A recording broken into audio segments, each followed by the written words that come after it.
And a very pleasant Monday to you. So excited to talk to Gary Acosta, National Association of Hispanic Real Estate Professionals. You might think that is his claim to fame as the co-founder of that, but really it's not, ladies and gentlemen.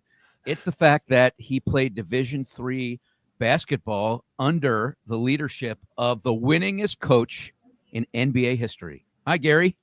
Hey, Greg. Thanks for mentioning that, so I didn't have to. That's amazing. Well, you're a tall guy. In fact, when I met you and you were staring down at me, hey, Greg, good to see you. I said, did you think I'd be this short? You're a tall guy. What are you, 6'4", 6'3"? I'm 6'3". So I'm used to practically everybody being a little bit shorter, so not a big deal. Thank you. Hey, I appreciate you making me feel better. But what was it like to play for Greg Popovich? He's the winningest coach of all time. He's won several NBA championships with the Spurs, right? Absolutely, yes. So it's interesting. Obviously, at the time, I didn't know that he was going to be the GOAT. I saw him last year at a Knicks game, and I told him, had I known that, I probably would have paid more attention to you. But it was a challenging time. The one thing that I tell people when they ask about it is, and this is absolutely true, is that we were a Division III team, meaning on a good night we had 500 people in the stands. But to Popovich, we were Duke. We were UCLA. We were getting ready for the Final Four. He coached with that type of intensity. Even us, we were like, dude, chill out a little bit. This is D3 ball. But, it taught me that, you play for the stage that you want to be on, not the stage that you are currently on. And that stuck with me. Yeah. And you've used it as a metaphor for be kind to everyone. You never know where someone's going to go, and you always want to keep every bridge open. I found that interesting. That's a really great point. Yeah, never burn a bridge anyway. You're a sports fan. Before we got on here, you asked me who this jersey was in the background. I told you Baker Mayfield. You told me you're a fan, and obviously I'm a tremendous fan. My son is an even bigger fan. Grit, determination, and those are attributes shared by the community that you support, the Hispanic community. I mean, you support all communities, obviously, but NAHREP has done so much to help the Hispanic community realize the dream of home ownership. And there's a tremendous amount of pressure right now. And, I don't know that I was thinking about it before you came on. I don't know that there is a segment of the population that is more affected depending on election results than the Hispanic community. What has it been like since President Trump got in there for the second term and made some of the changes that he's made to make homeownership even more challenging? Well, I mean, it's a great way to start the interview. Obviously, there's a lot that's happening that gives us a great deal of stress. The deportations and just the method that they're being carried out is something that is difficult to separate yourself from personally and emotionally. I try to look at things from a very pragmatic standpoint. I try to pull my emotions out of things to be a more effective advocate. I do think that the Hispanic community, to your point, because we have such an important role in both the supply and the demand side of the business, is especially relevant and maybe somewhat vulnerable to public policy, or more vulnerable than other segments of the population. So that's one thing. I'm hopeful that he will follow through on his plans to really focus on the supply issue, which I think helps and benefits everyone. And I think it's an opportunity for us, because one of the maybe little understood consequences of what's happening is it does tend to galvanize the community. And that part is positive, and I'm happy to play a part in that. Well, there's several sides to this coin. Let's start off with your feeling that immigration is not a social policy, it's an economic policy. And that kind of bleeds into what we see on the supply side. High number of the workforce of construction workers are Hispanic, and it's a messy situation. I mean, let's talk about that. Let's talk about the impact. We already had a tremendous shortage on the builder side. I think 300,000 workers or something like that was a stat from 6 months ago or so. I'd imagine that number is going up. I mean, aren't we hurting the country? There's no question that if you, again, separate the emotions and look at it strictly from an economic standpoint, you have to ask yourself, if you're removing people who are currently working, what is the plan to replace that?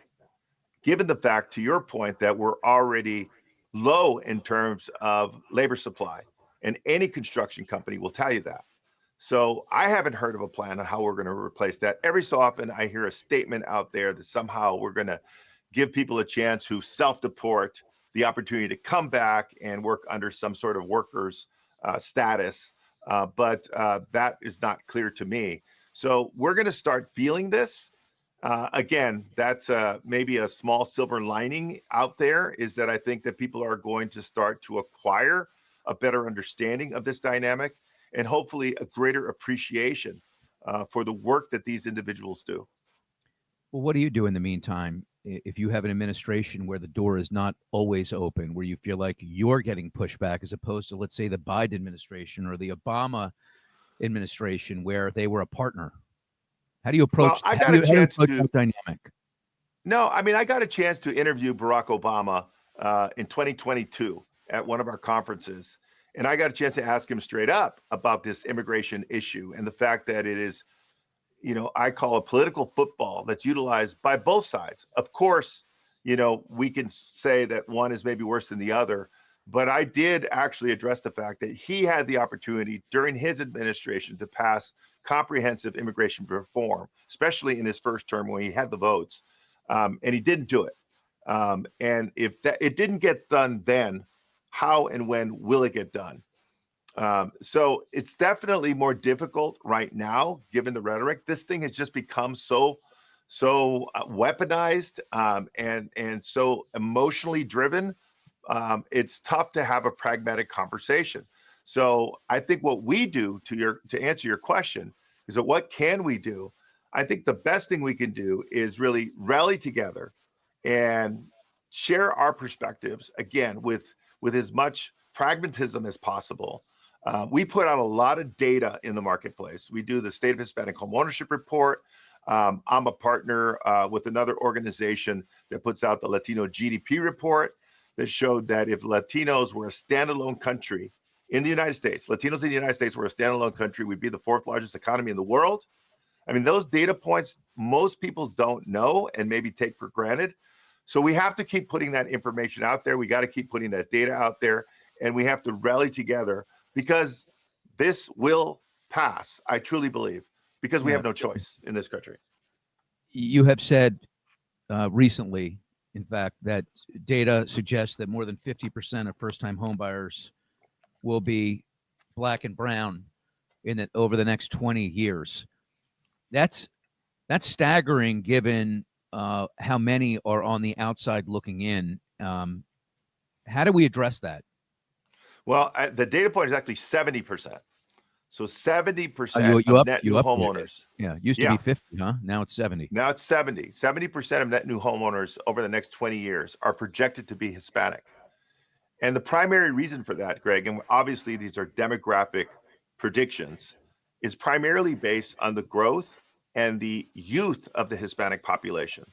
So the average Latino in the United States is about 30 years old, which is 10 years younger than the overall population and 15 years younger than the non-Hispanic white population, which also means that Latinos are just starting to enter those prime home buying years as a community. So this is a force that is undeniable moving forward.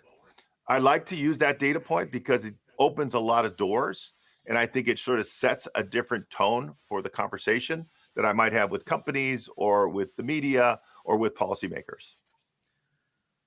So there is another crisis in our industry that I'm curious to know your opinion on. I'm calling it a crisis. You can tell me if you agree. But people like to do business generally with people that look and sound and feel like them, and it's just human nature, right? You want to be able to relate to the person and have them understand your circumstances. We're not doing a good enough job as an industry in mortgage of bringing in younger people, whether it's Hispanic, African-American, whatever. And in particular, when you belt out these stats, 70% of first-time homebuyers over the next 20 years will be Hispanic. Wow. I mean, in our organization, where I feel like we're very good, I think 12 to 15% of what we close is our Spanish-speaking borrowers are Hispanics. We're probably some of the best, but I would venture to say among IMBs, we're grossly unrepresented. Do you see this as a problem, and how do we address it if so? Well, I think it's a problem. I also think it's an opportunity. This is one of the segments of the market where smart companies can roll up their sleeves and be entrepreneurial. As the market becomes further commoditized, I think those opportunities are positive. So you look at this segment, you say, okay, what are the business needs of the Hispanic population? And that's the way I think companies should look at it. So number one, Hispanics, while they're closing income gaps, still have a pretty substantial wealth gap. So you need to be good at the products that can service those types of customers. I think that's number one. Number two, I think to your point, so much of our business is driven by trust. So you need to have people in your front lines that can establish relationships and establish trust.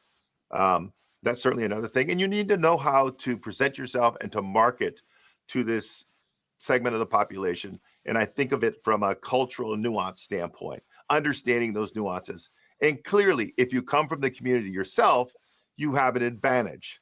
My son used to play college basketball, and when he was young, he asked me, "Hey, Dad, the average NBA player is 6'7". Do I need to be 6'7" to play in the NBA?" And I said to him, "No, but it helps." And I don't think you have to be Latino to service the Hispanic market, but it helps. And I think it's important to look at it from that standpoint.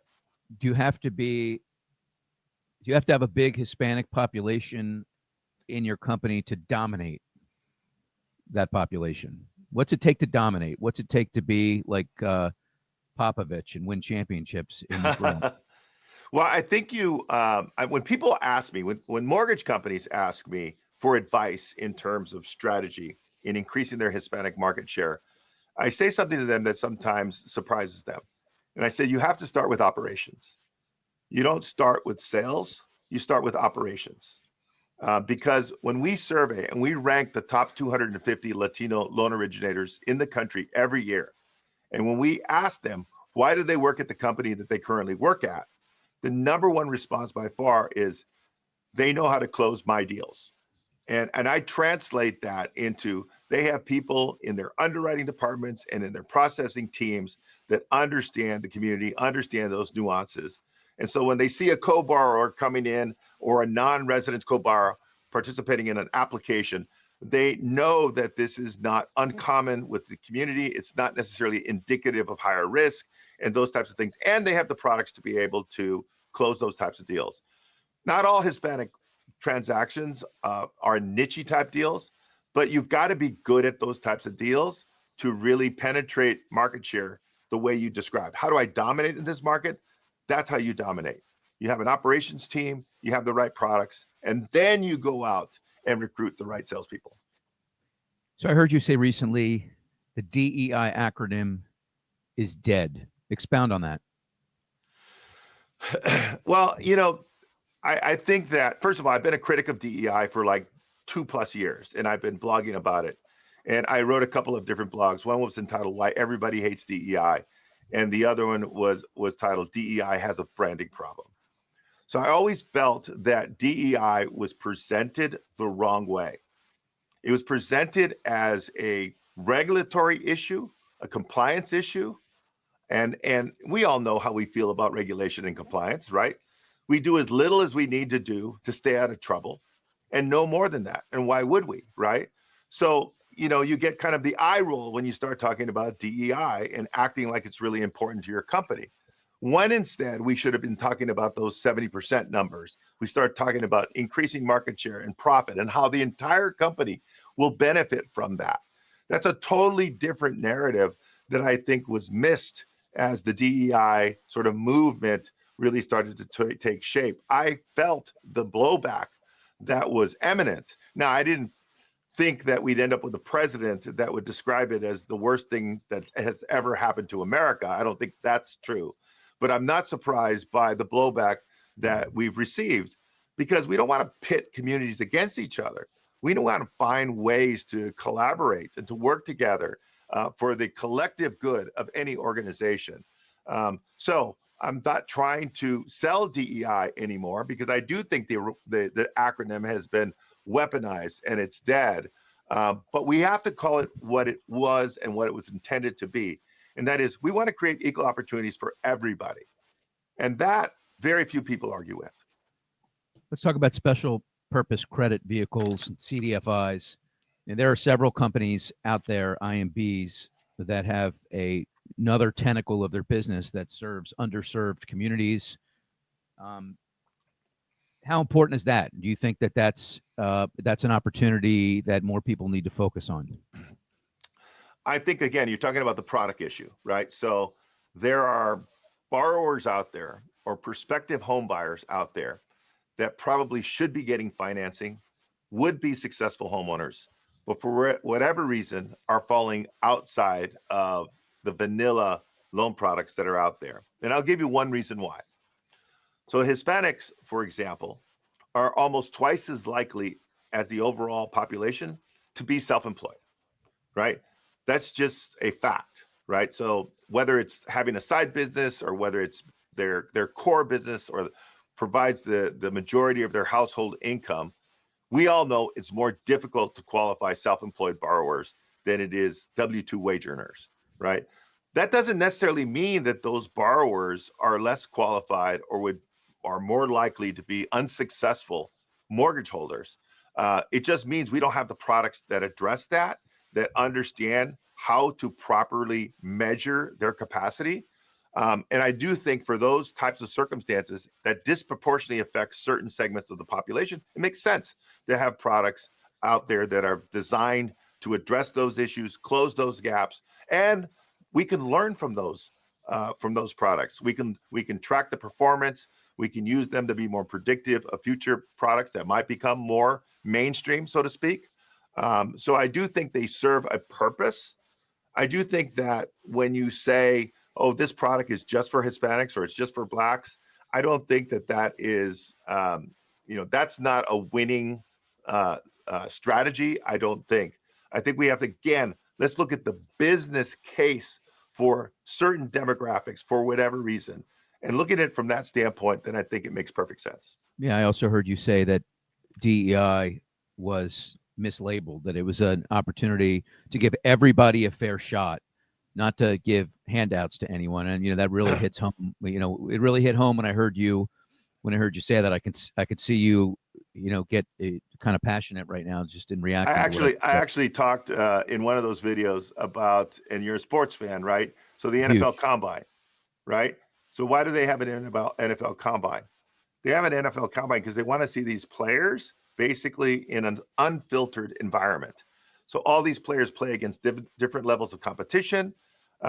They may be hyped for different reasons by the media, and they want to see these players, how fast do they run the 40? How big are their hands? How strong are they? They want to see them on a level playing field, essentially. And we don't have a combine for corporate America. We don't have that type of opportunity. So I think when you look at it from that lens, that's what DEI was supposed to do. It's like, let's try to find ways that reduce what I call artificial barriers and create an environment where the very best can rise to the top. That was the ethos, I think, of DEI, or at least what it should have been. Yeah. Well, having said that, it's just my opinion, still a lot of bigotry out there. No question about it. There's still a lot of prejudice out there, not to open up Pandora's box, but there are people that root against other people based on the color of their skin or where they're from. And we still have a long, long, long way to go. So, I just want to make that side comment there. NAHREP just celebrated its 25th year anniversary. Congratulations on that. You've got 58,000 members, mostly real estate agents and brokers.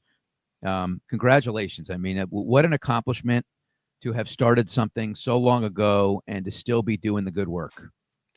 I appreciate that, Greg.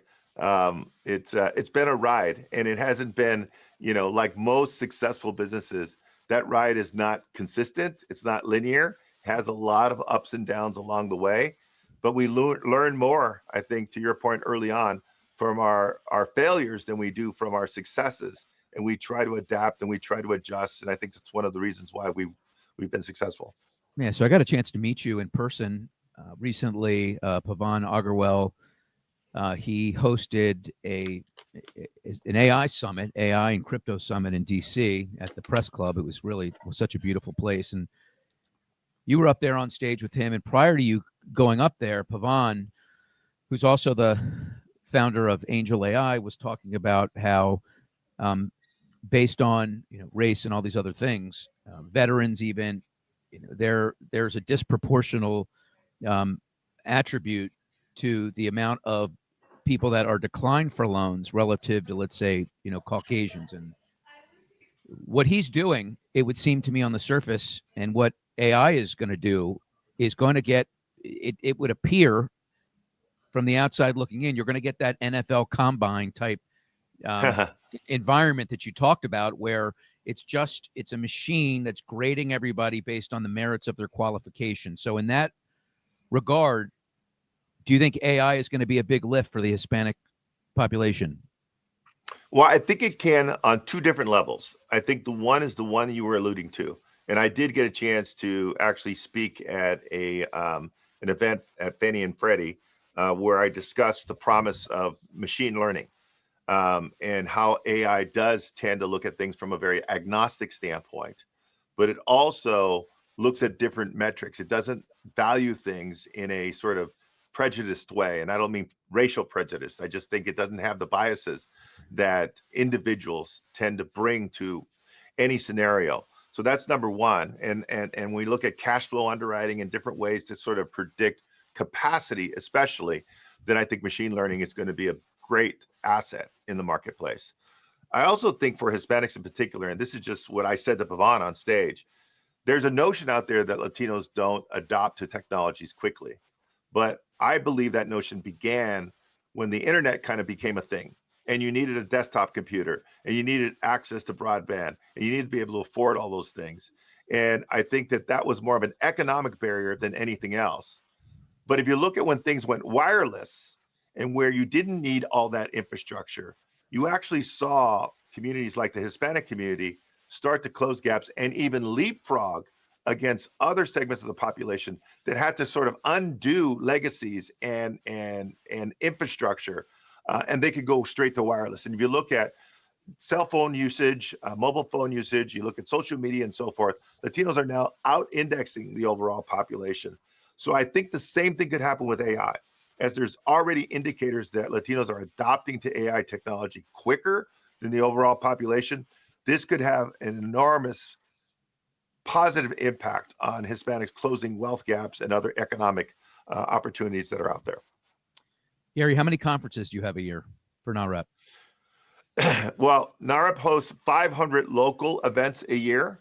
We host 6 regional conferences and 2 national conferences. And we, in 2026, will have our first international conference in Malaga, Spain. Oh, my goodness. Congratulations on that. Yeah, thank you. It'll be fun. What's left for you to do after 25 years of your service? Like, what is it that gets you out of bed in the morning as excited today as you were all the way back then? And where do you want to be in 5 years? 25 years ago, the idea of a Latina being the CEO of Fannie Mae was, a pipe dream.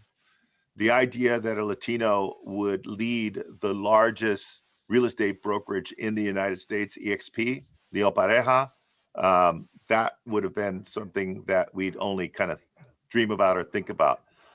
You look at people like Patty Arriello and Eddie Perez, who are building, not just, formidable companies, but companies that are actually leading the mortgage industry. That's the next big thing for us, is that can we help incubate the next great companies in the industry from all of these different sectors? That's what gets me up in the morning. That's what I'm excited about. That's why I got involved in venture capital a couple of years ago, because I wanted to learn more about the startup space. And I have done that. And that's, both been educational and inspiring as well. So that's the goal. That's the focal point, is like, can this organization go from being a great platform where people come together and share best practices to something that helps launch the next great companies in our industry? Oh, That's pretty exciting. And you mentioned three incredible people. I know Leo. In fact, I had the chance to go to the Kentucky Derby with him this year. Him and his Oh, did amazing you? wife.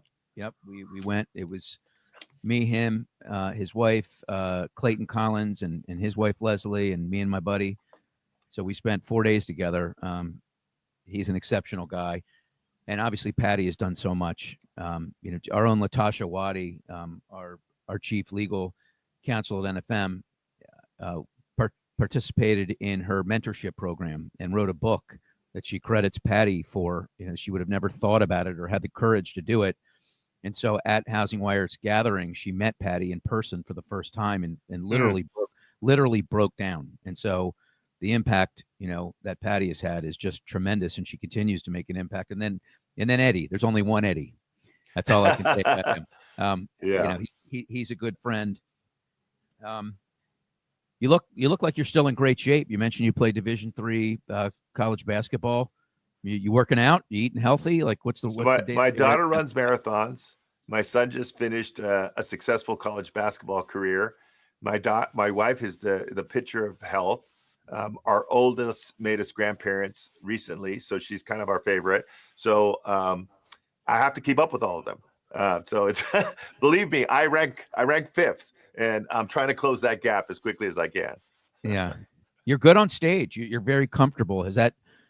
I know this because I've seen you on stage, but I've also spent some time watching a bunch of your interviews on both sides, interviewing people and then being interviewed.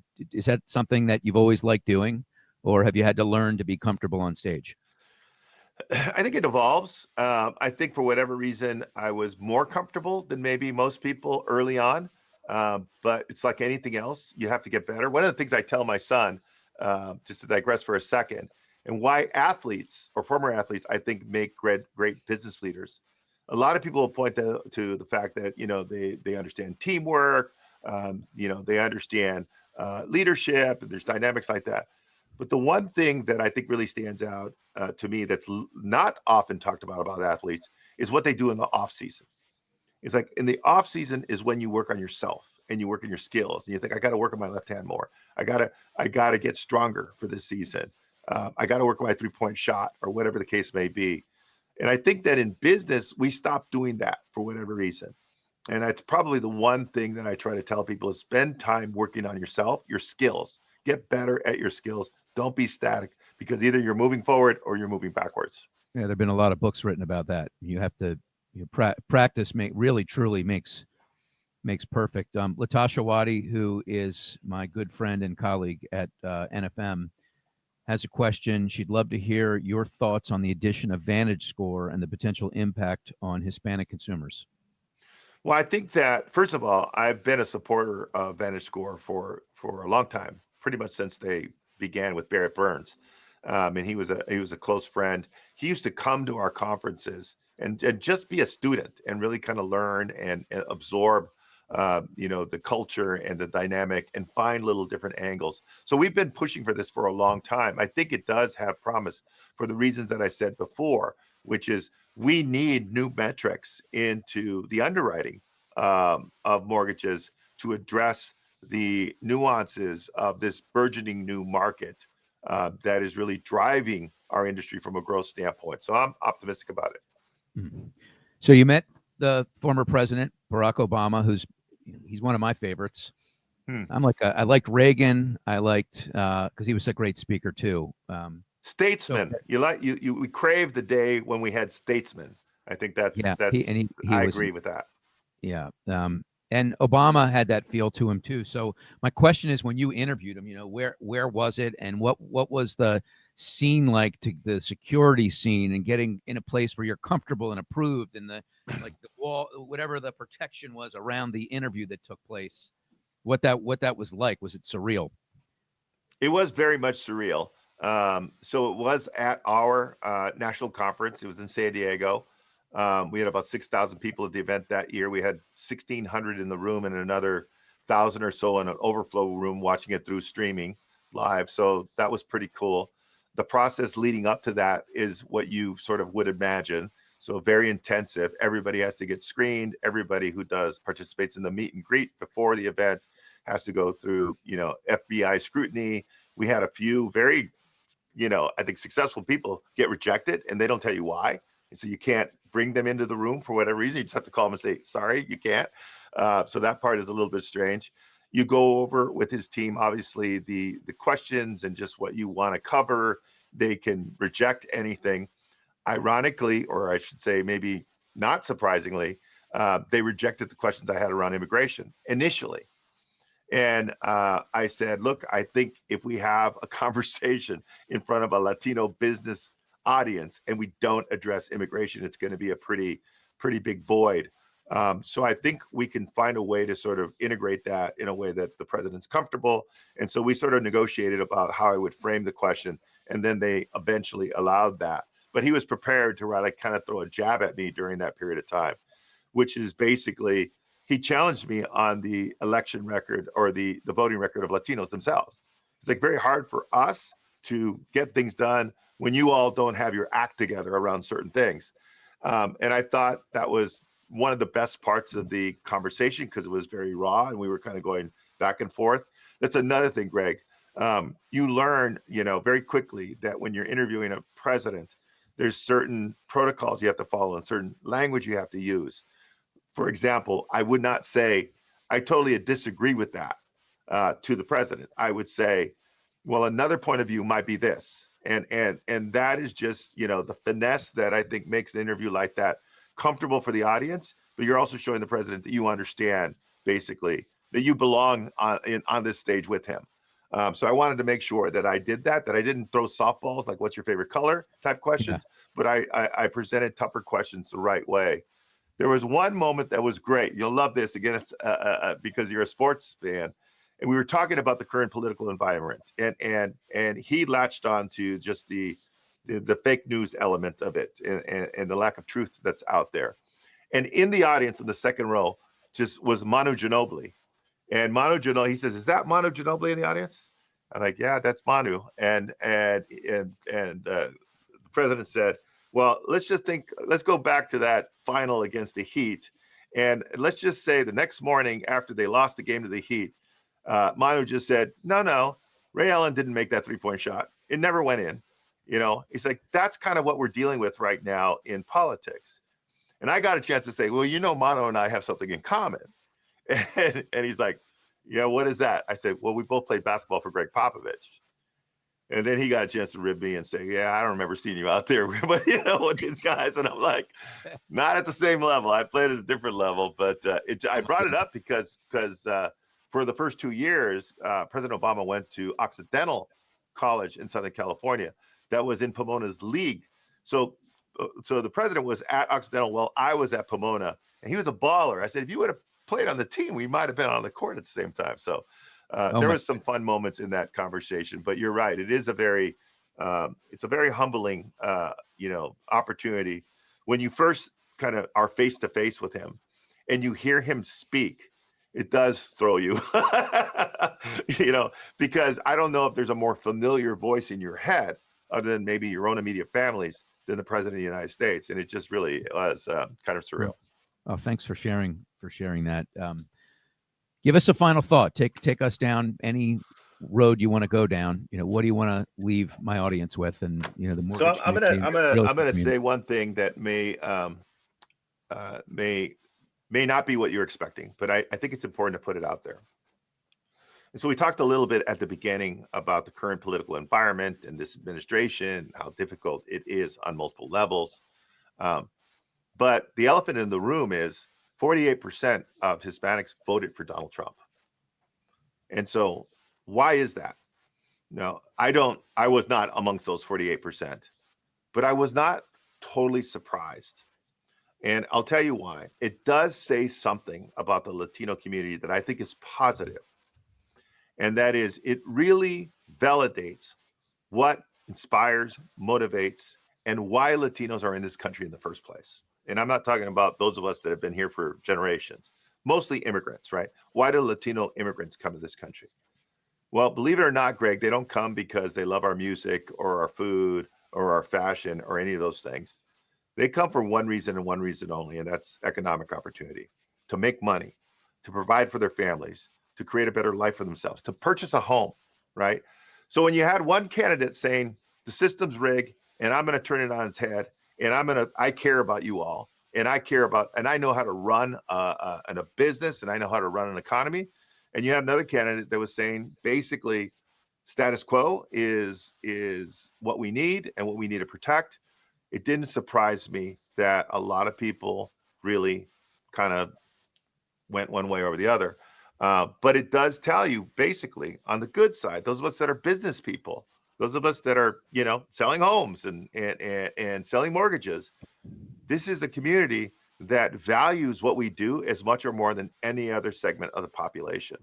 So you will never regret investing in this marketplace, hiring accordingly, making choices that increase your market share amongst this population. It's probably the one segment of the market that's guaranteed to do nothing but grow.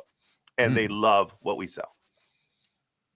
Great way to end. Gary Acosta, co-founder, CEO of NAHREP, partner at La Attitude. We get a chance to talk to that.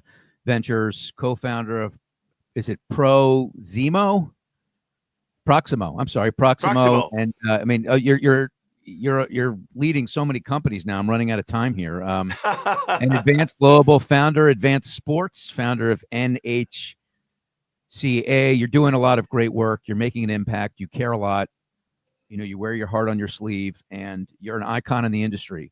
And so for me, man, thank you, brother. Appreciate that. For me to have the opportunity to be able to sit here and talk to you, A, long overdue, but B, my absolute honor and pleasure. Thank you very much for your time today on One-on-One. I appreciate you, man. Thank you, Greg.